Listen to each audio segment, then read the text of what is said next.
with the Arizona Association of Realtors legal hotline.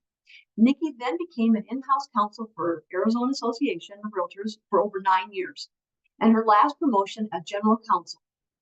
At AAR, Nikki worked on forms, professional standards, and oversaw the risk management department. We're glad to have you with us, Nikki. As Sarah mentioned, we're going to have Tiffany Hopgood on our call today. And Tiffany is the Vice President of Escrow Operations for Landmark Title Agency of Arizona.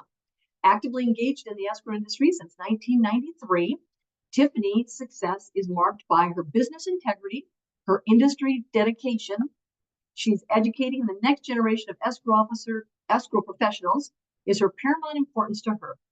She is also a true believer in continuing education for herself as well, having achieved her professional designations as a certified senior escrow officer, certified escrow instructor, senior American settlement industry professional, and the Arizona land title professional. Tiffany's dedication to excellence in the settlement industry shows in her active involvement in the state and national associations. At the state level, Tiffany is a past president, but serves as technology and conference chair for the Arizona State Escrow Association, and as a state director to the National Association, the American Escrow Association. She has served for 8 years at the national level and currently as the immediate past president of AEA. Combined with her escrow experience and her passion for sharing her expertise, Tiffany skillfully demonstrates a profound commitment to the culture and standards of our industry. Welcome, ladies. We are thrilled to have both of you on our call today. And we're going to dive in right away. Nikki, I'm going to kick it off with you. There she is. Okay. There's so much right now facing realtors in our profession. What do you see in your practice that is having the most significant impact? Honestly, I haven't seen the fallout yet, right? So with regard to the NAR lawsuit and the commissions and the settlements, they're because nothing has been put in place yet. And so until something is put in place, we're not going to see from the civil side anything that comes to fruition from that. But I would say just as a general tip, because the whole reason, I mean, having followed the lawsuits throughout my time at the association, along with, still trying to stay abreast of the issues because they are important. And I know it's a big change for the industry. And, the realtors out there are really trying to figure out how to navigate. Everybody is trying to navigate the waters, right? With regard to what does this look like for us? How are we going to make this work? Are lenders going to be able to participate with regard to, is that considered a concession, or how are they going to give money? So I would say, the whole takeaway from this and the whole reason for the lawsuit to begin with is that you simply need to have the conversation, right? I always go back to the basics. If you go back to the basics and you stick with the basics of what it is that you do and how you do it, and you have those actual conversations and communications with clients, that I think that's going to stop whatever could flow my way. Again, we don't know what that looks like at this point in time, but I can tell you that actually, sitting down and being transparent and showing your value and having those discussions with regard to, here's my value, here's what I give, here's what, my worth is. And this is why you're going, I'm asking for you to pay these fees for me versus what you're going to pay for. This is from a listing agent's perspective, right? So versus what you're going to pay for a buyer's agent, if at all, right? Because we know right now it's kind of transitioning because everybody out there, Google is great in that you can find anything that'll support your position, right? We all know, and then we think, of course, if we find something on the internet and it supports our position, that it must be true. So, I think that it's really important for our industry to make sure that we have those conversations to communicate and tell everybody what to expect. And here's what this entails. It's not just I think it's more uncomfortable for buyer's agents because they're not used to having that conversation as much because the offer of compensation was there via the MLS. And so now they're the ones I think that that are probably the most uncomfortable. Listing agents, they're used to saying, here's my value, here's what I do for you, here's how, and it's required by law, right? The the statutes require that you have your listing agreements in writing and that there's contractual terms to go with it. Well, I think that's going to be the way of the world for the buyer's agents also. So that was a long-winded for not really giving much of an answer because I don't have anything yet. Yeah, and I think to your point, there's still a lot of unanswered questions on the lending side. We don't know what's going to happen, and I think just based on what I read on a weekly basis, FHFA, who oversees Fannie Freddie, those entities, they're kind of taking a wait and see attitude also. The VA has not made a decision on anything, so VA did. VA is allowing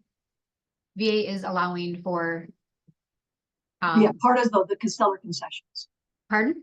is to be allowed through the seller concessions, which we've always had. Yeah, well, they're allowing veterans to pay for the time being. It's a short period of time. Okay. Yeah, I knew that they were okay, perfect. Well, thank you. That's an update for me. All right, Tiffany, I'm gonna launch right into the most common questions we get in regards to seller carries and wraps. Can you give us a clear understanding? I think sometimes people use those terms interchangeably. Can you give us a better clarification in regards to the differences between those two items? Oh, you're on mute. I'm There on we mute go. myself. Yep. They do use those terms synonymously, and that happens a lot when we get the contract. They write it as a seller carryback, and it is truly not a seller carryback. It ends up being a wrap, and we don't really find that out until we get the title commitment. But there is a distinct difference in the two. A seller carryback is really when the owner has significant equity or owns the property free and clear, and they're using just that equity as a private loan, so to speak, or like being the bank, and providing that as a loan to the buyer. Now, a wrap is very different. There is an existing mortgage on the property that is not being paid off. The seller may be providing additional equity in their property, and they are basically wrapping a new encumbrance around the underlying encumbrance on that property, which becomes then a second lien. So they're very, very different. A wrap is very high risk. You must seek legal counsel and tax advice if you're going to handle one of those. But they are very, very different and come with very different risks in doing those, both for the buyer and for the seller. And for the brokerage, right? And so, oh, you're back on mute again. I hit the button. Yeah, the brokerage is, and talking with different brokers in the Valley, boy, if you're even entertaining or your client is talking to you about one of these, you definitely want to get with your broker to confirm, are you allowed to do them and what the best practices are, and then engage a professional like Tiffany and Landmark for sure, because it's not something that. Yeah, the client really needs to understand if they're doing a wrap, what are they getting into, and the ramifications of the due on sale clause of the underlying deed of trust. And that the lenders in today's environment are really looking at ownership transfers because of the spread in the interest rates. And they're really watching that. And we're hearing that people who are doing these creative transactions, that the lenders are calling notes all due and payable. So you need to be careful if you're going to do those types of transactions, and the buyers need to be prepared that they may have to get their own financing if that happens. We have a question, Tiffany, which might just piggyback right off of what you were just mentioning. Isn't the contract for deed a more legally correct way of doing a wrap? So contract for deed could also be known as an agreement for sale. I mean, obviously, I don't want to give anyone legal advice, but what I can tell you is the difference between the two. So a note and deed of trust, if you're going to do a wrap and a note and deed of trust, obviously that would transfer ownership in fee title.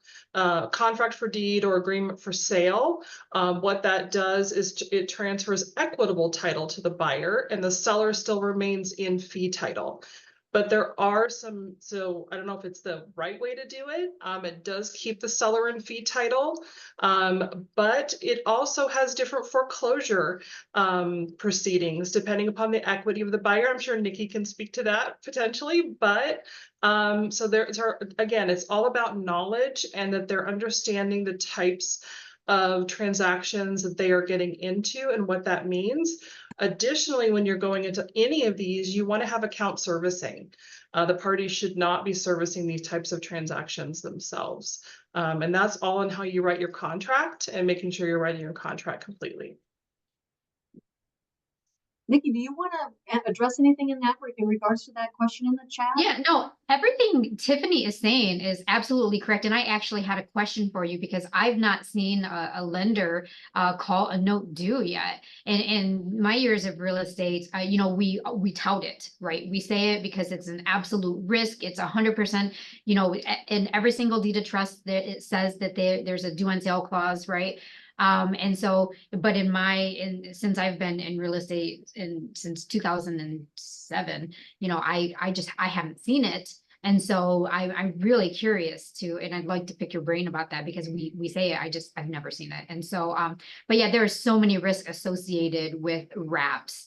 And like you said, seller financing is absolutely carryback, totally different. There's forms for that the AAR has, and it depends on whether or not you fall into the seller category and what kind of requirements you have to meet, depending on how many loans you are actually assisting or, you know, carrying for an actual buyer of a property. So there's definite legal requirements that need to be met in that regard. And with regard to the different ways to foreclose, Tiffany, based on what you're saying, it's like, so the deed of trust in Arizona, the whole reason for the deed of trust is because you can not have to go through the lengthy process of a judicial foreclosure in Arizona because of the deed of trust, right? And so when you have that deed of trust, you have that ability in shorter timeframes to foreclose on a property, as opposed to going through the court, filing a lawsuit, having to go through all of, you know, and everybody knows that a judicial foreclosure takes a significant amount of time as compared to just being able to foreclose based on the deed of trust,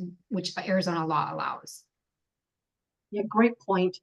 And to answer your question from the lender's perspective, you're right. We're not seeing a lot of servicers that are taking that action, and they do. It does happen on occasion. Usually, what triggers it is the person who's supposed to be making the mortgage payment doesn't make the payment, and then that's when it's right. That's when it triggers. Okay, that's when they pay attention. Yeah. Right. But yeah, I have heard of properties being, you know, called due. In fact, just 2 weeks ago where they got a notice that it was called due, and we got a call asking what can we do? How can we, you know, structure this to get, you know, so we don't lose the house. Yeah. A couple of the triggers that we've seen are homeowners insurance policies being changed, tax bills coming in a different name.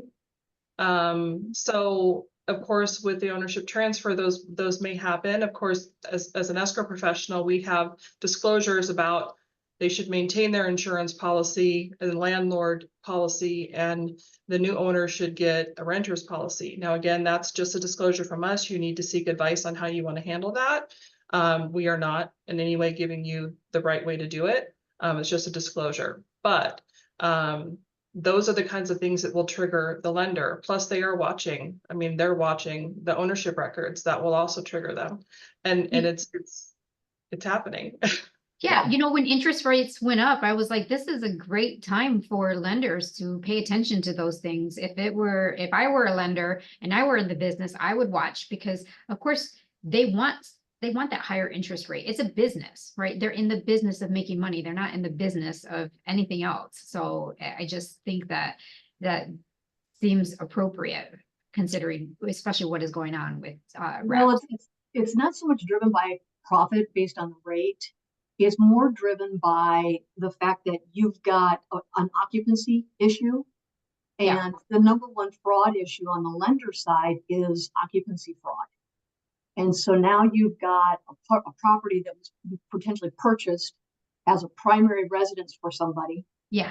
And you've now got that, it's truly, it's an investment property, or it's just really comes down to the occupancy part. That makes sense. Yeah. We're held accountable to. Yeah, because what'll happen is if there, and I know it's a little bit of a side note, but it's a really good point of clarification.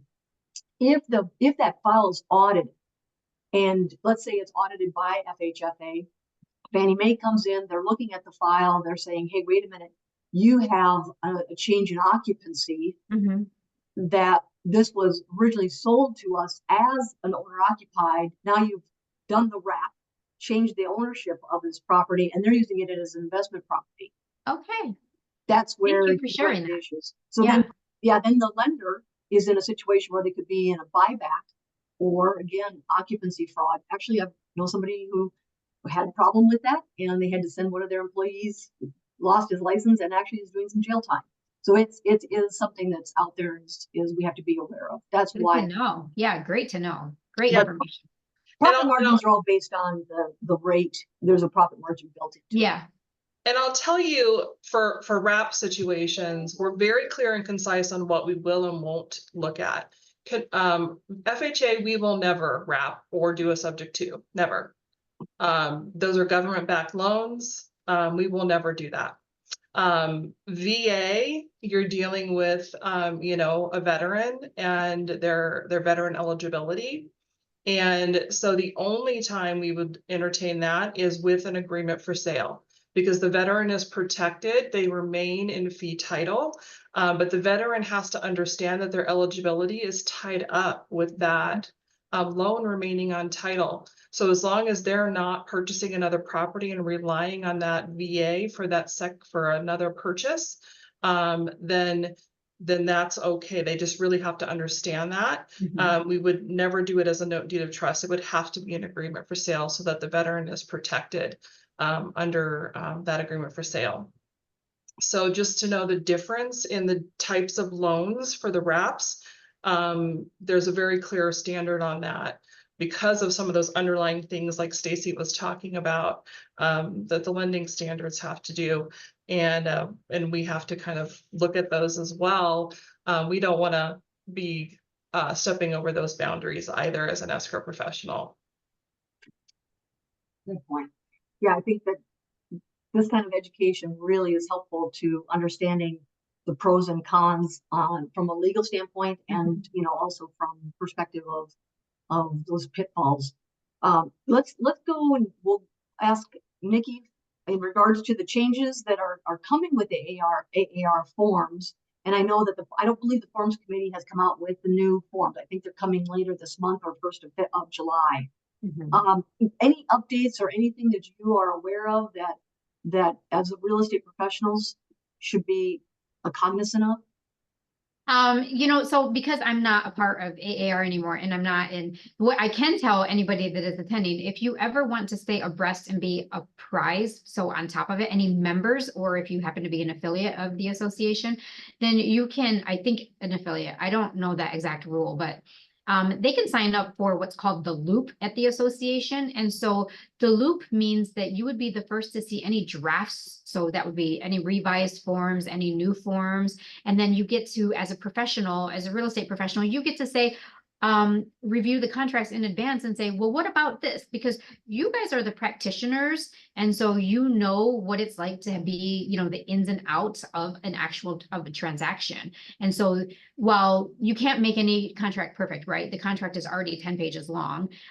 Just to be able to see these new buyer broker agreements that they're coming out with, I don't know exactly how many agreements that they've created or what they've come out with. I've seen a few here and there, and then I've offered, my piece of what I thought, if I thought there should be some sort of revision or edit or something of that nature. But I know that their release is July 1st. They do release new forms, and they typically try to educate it. Now, while these new forms are going to be released, with regard to the NAR practices and what is, when they're supposed to be actually implemented, is supposed to be August 17th at this point in time. So the good news is that, so there might be some practitioners out there saying, well, then why should I even worry about using these forms right now if it's not even mandated until August 17th? Well, why wait to the 11th hour, right? It doesn't make any sense. Why not have the conversations now? So when it is in effect, you're being proactive and you're taking those actual steps to start having those conversations. And then the more the conversations you have, the easier it is, because then you become practiced in it, and then it'll flow naturally, right? Because you're used to it and you're not stumbling or stuttering. And but the forms are, AAR, I think, does a great job at having all of those forms. If you ask most of the folks when you go to like a national convention or anything, they get along, they're on top of things, they make sure that you legally stay on the right side of everything. And so in that regard, I think that they're doing a great job. I heard that they, or what I think I've seen, that they have an agreement for broker to broker. So if you as an agent, you're a buyer broker and you contact that listing agent and you say, okay, is there an offer of compensation? Then you can actually send them directly over a form to let them know and get that all in writing and stuff. But, just from that perspective, I think they're doing a good job with trying to make sure that they get the right forms out to meet the needs of the membership. Yeah, I agree. I my office does loans in multiple states around the country. And when you look at the purchase contracts, we're very lucky in Arizona how well written our purchase contract is, our ready form, all of our disclosures, the addendum and how that flows. We really do have a great setup when it comes to our forms and the explanation, just really the detailed explanation in that purchase contract. Yeah. And I would urge anybody, sorry, if I can just, Oh, no, and I always come from that perspective because I worked for the association for so long. I would urge you, if you do not know, or when the forms are released, if you go onto AAR's website and you go to, actually, I'm going to pull up and walk it through because it's been a while since I've been to that page. I don't really go on AAR's website as much anymore these days. I apparently, I had too many A's. Sorry, I just want to make sure I get you. So if you click on risk management, go to sample forms, and then it says form revision updates, you can go by view form, by form revisions. And so you can actually click on that, and the public can see it too. And then it will, when I was last there, anyways, we were trying to connect the articles that go in conjunction with the changes of the form so that everything's in one place, so that if you know that they're coming out July 1st, all the practitioners out there, click on that if you want to be up to date and have an understanding as to why. And of course, they're always going to offer education with regard to the forms. Fabulous. Thank you for that resource. Tiffany, a little bit more, in regards to wraps and seller carrybacks, because it is such a hot topic and is coming up. What do you see are the most common mistakes that agents make in drafting this paperwork and putting these, or even presenting it to their clients as an option?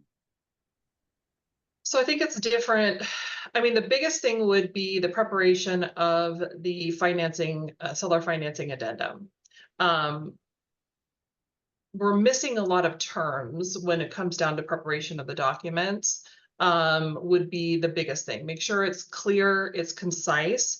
If it is a wrap, it should be listed as so in that addendum. There's additional terms that you can place in there, and it should say that this is a wraparound agreement, just so that it's clear. Escrow agent knows that right up front. They can start asking questions right up front, because there's going to be documentation we're going to need. We're going to need a copy of the underlying note. We're going to need the last payment letter. And sometimes people don't have that readily available and they need time to obtain it. We may find out right away that it's one of the types of loans that we can't service, or maybe it's one that needs to be done by a different type of agreement. And the parties need time to adjust their contract to that. So the biggest thing is a complete contract. And that's what we see, is that the information presented to us is not fully detailed. Also keep in mind that when you're doing a seller carryback, obviously payment should be 30 days after closing. We get a lot of them where they're wanting the payment to be within 5-10 days after closing. That's kind of hard to set up if you're doing it with a servicing agent, to be able to get it set up and done and get a payment there. When you're doing a wrap, however, rule of thumb is that the payment should be 10 days before the underlying loan. And the reason for that is to allow the payment to get to the servicing company, to be processed, and then be sent to the servicing company so that the underlying servicing company, so that they're not late. So what that means is that almost all of your underlying loans are due on the 1st of the month, is that payment should always be due on the 20th of the month when you're writing it. So if we're closing on the 15th, your payment would be the 20th of the next month, because we're not going to be able to get it set up in 5 days. But so we're always having to do some kind of adjustments in language, and here's kind of what you kind of need. And we have to be careful because we don't write contracts, but we can certainly give some guidance on what would need to be adjusted in order for it to make sense and flow with what everyone is looking for. But that's usually what I kind of see when we get those contracts in. Super. That's really great. The flow of how that is going to happen, because understanding the timeline is imperative. I thank you, Tiffany. That was very helpful. You're welcome. Nikki, I know you have been on the hotline and have a lot of experience from that. How can agents best address concerns about commissions and the changes that have happened with regards to this with their clients? What do you recommend? I mean, so I think I've kind of touched on that earlier too, is that I think that you have that conversation up front. So, some people are a little weary because they're worried about whether or not that buyer broker agreement that they need to enter into it. When's the timing for when I'm supposed to enter into it? I've seen different brokerages opinions with regard to it. I think you have to figure out what works best in your practice, but at the absolute latest time is when you're actually performing any of those fiduciary duties that you would for a client, right? So sometimes if let's say I had a neighbor saying, oh, I wonder, I'm thinking about moving or whatever. I'm looking at homes in whatever area or buying a second home, or and they've asked for you to send them some spreadsheets on homes, right? Some comps. And so if you were to send them to them, that's not necessarily engaging yet as their representative, right? So but the minute that you actually do anything that's discussing a property, et cetera, then you want to ensure that you have that type of agreement in place. But I think the conversation is to address it up front. So you can even start it yourself. You don't have to wait for somebody else to start it. You don't have to wait for them to say, what's going on with this commission stuff? Does that mean I don't have to pay commissions anymore? I would just say, look, we understand. Let's just address the elephant in the room. And the elephant in the room is there's the NAR settlement agreement that they entered into, right? Well, the settlement is because the parties thought that they were having to pay more than necessary. And that's just not the case, right? Because traditionally, if you think about it, first and foremost, it's always been that way. Secondly, most buyers can't even afford to buy the biggest asset of their life. They're doing everything they can to come up with the down payment, let alone paying, the agent's commission. And so I think you hold that conversation and you make sure you educate yourself. You can even send, so NAR is pretty open with their with what is going on in the lawsuit. If you go on to, I actually opened it earlier today. If you go on nar.realtor/the-facts, and it has a ton of information about the settlement timeline, the settlement agreement. I mean, I don't see that anything's trying to be hidden from that perspective. So I think as long as you are open and clear and you're, and very transparent in your communication, and then explain it, right? I don't know about you guys, but when I grew up, parents didn't tell us or explain to us, right? They just said, do it because I said so. It wasn't an era of here's why you do things. It's because I'm the parent, you're the child, you do it, right? I mean, and so I think a lot of us, because we grew up that way, we really want to have that explanation and understanding of why things are the way they are. And as long as you can explain it well enough and we can understand it, most people are going to be okay, right? They're going to be okay. Well, yeah, that makes sense. I understand. This is who my audience is. If I'm a seller and my audience and my home is in this range, right? I know that the buyers of my home are probably going to be first-time buyers or whatever the case is, right? So you have to, that's part of the real estate professional's duty is to, understand and know your audience and know the conversations that you're having and what kind of folks are they going to be having that are going to potentially be buying their home too. And so, everything's going to change a little bit with regard to the type of conversation you might have. But I think that just having that conversation and explaining to them, I know you've probably heard this. Are there any questions you have for me as the real estate professional? Like what have you heard? Because I'd like to, make sure that you feel comfortable knowing that here's what I represent and here's what I'm going to do for you. And here's why all of these things exist with that settlement agreement. And I think, I don't know anyone who's going to have an issue necessarily with that unless they're just trying to find a way to get out of paying anybody commissions. Well, then is that a client you want? Is that a red flag? Yeah, no, good point. Good point.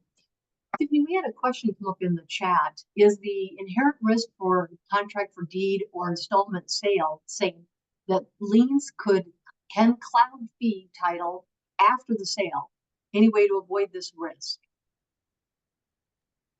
There might even be a question for Nikki too, but I mean, once the contract for deed is recorded, also known as agreement for sale, then that is on there until that is either satisfied or released. So, and what satisfies a contract for deed or a agreement for sale is a payoff deed, or what would look like maybe a warranty deed that says payoff on it. That's usually held by the account servicing agent, which is why it's also important to have someone service the loan so someone can hold on to that document. But that is something that's going to be there until it is satisfied. Or of course, if there was a foreclosure proceeding to follow. And I don't have anything to add on to that. You're absolutely correct, right? So it's going to cloud any title that when there's something recorded as saying that they have an interest in the property. So is the seller being liable for the debt? Yes. Okay. So if you're referring to a wrap situation, absolutely. The seller is still liable for the debt. That debt is still in their name. It is still on their credit. If the buyer misses a payment, they 100% will still get dinged. Now, if we're talking about a seller, just a flat seller carryback, because he's not talking about a wrap. I think that's what he's you're talking saying. about a flat seller carryback. So I don't think the seller has any debt. They are the lender in that case. So there wouldn't be any debt. Now, as far as the buyer obviously has debt. Now, I don't think anybody's reporting credit to credit bureaus because it's private financing that I'm aware of. So, so the question, I'm just repeating some. He's asking a lot about creditors going out. I don't know that I can legally answer what he's asking.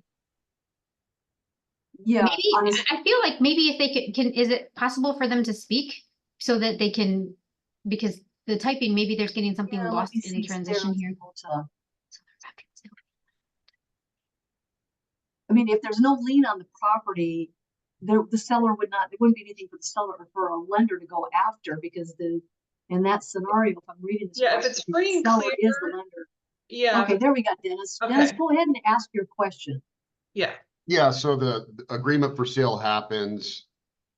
The buyer's making their payment, and then the seller has fiscal issues with debt unrelated to the home, but the creditors, because they have fee title, lien their fee title for debt after the sale. Does that make sense?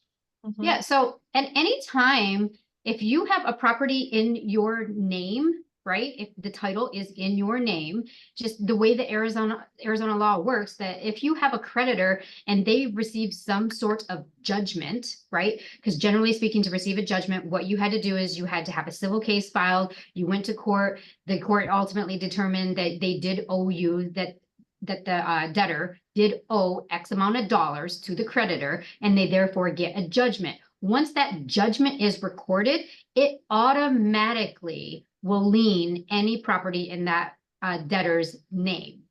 Does that make sense? So back to my original question, there is inherent risk in an agreement for sale or contract for deed should this situation arise after the sale. Sure. I think that's why we traditionally, we try to stick to traditional methods of selling properties, right? Okay. Because you just want a clean sale. You don't want the risks Right. associated with it, So which is there's no way to avoid that from happening should a creditor lien the property, and that could cause a problem for the buyer who's in this agreement for sale. I mean, my creative brain says, and this isn't a be all end all, and Nikki, you can definitely pipe in as the legal person here. My creative brain would say that, you know, it could be that maybe the equity that they're getting, that those payments may have to at some point go to pay off those liens. So I don't know how that would go or what that would look like. Might they have to get some kind of legal you know, order to do so? I'm not sure, but I don't know how to other way to protect that, but that's just my creative thought process working through that.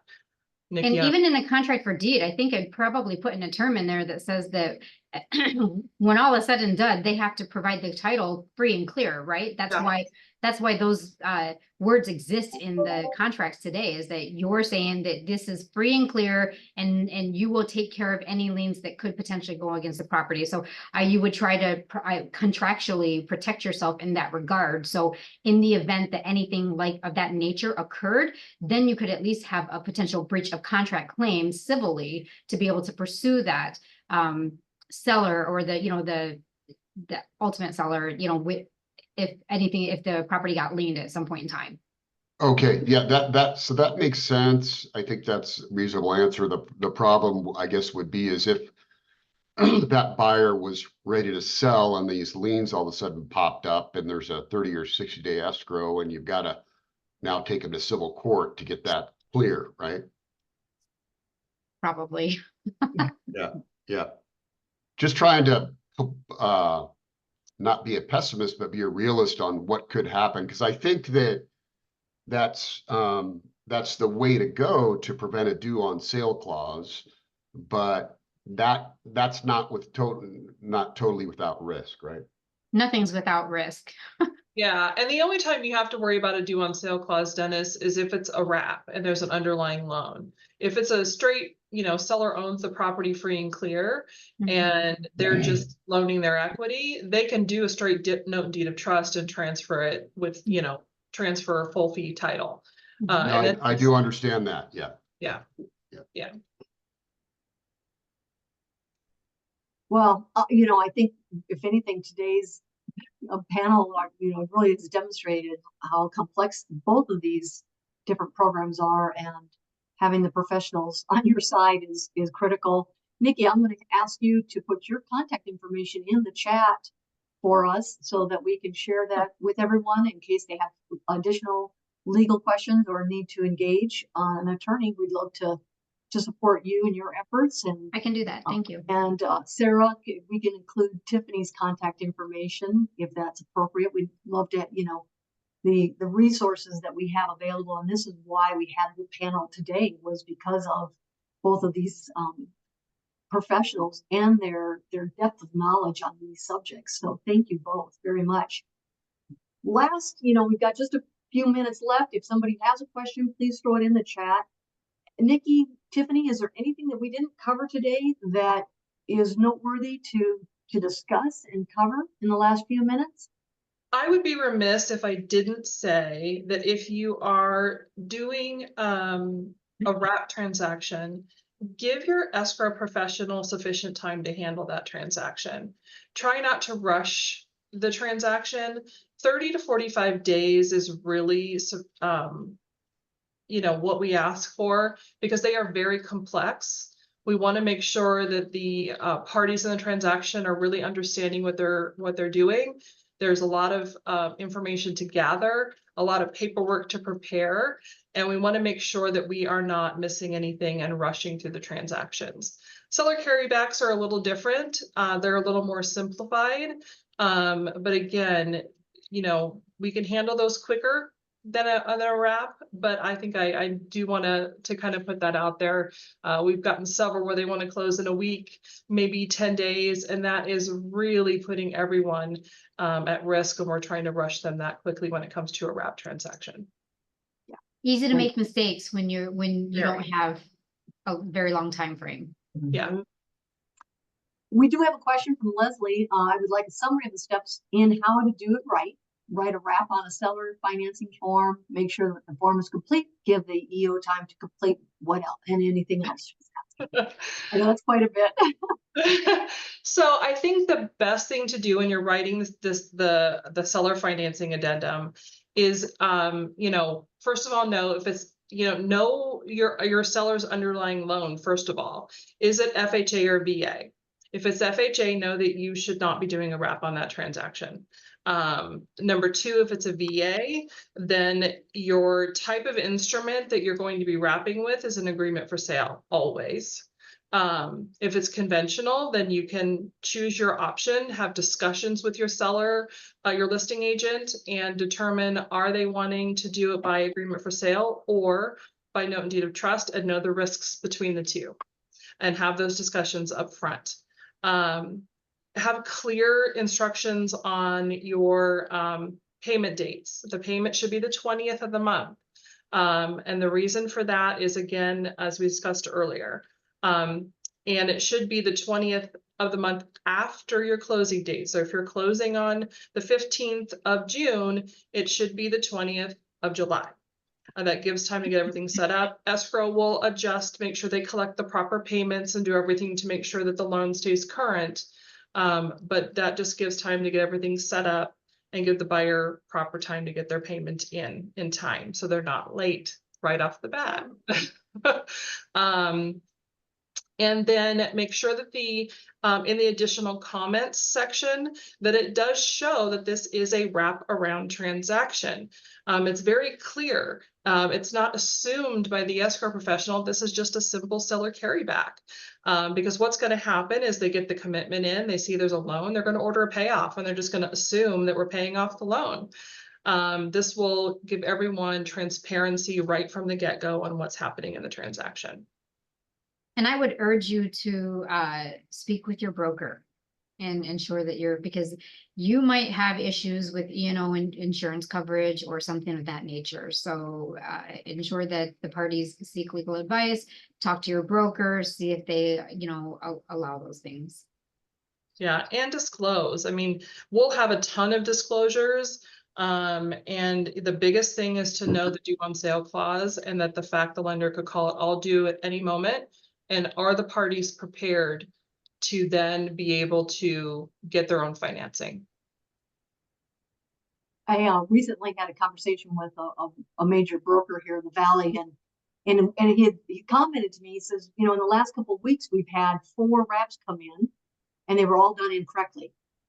So it truly is imperative to do your homework in advance, to prepare yourself for how to get it done correctly, and engaging Tiffany and her team, Nikki, and your broker is really important. So if there isn't any other last question, I want to take this moment to thank Nikki and Tiffany for their time this morning and their wisdom and knowledge.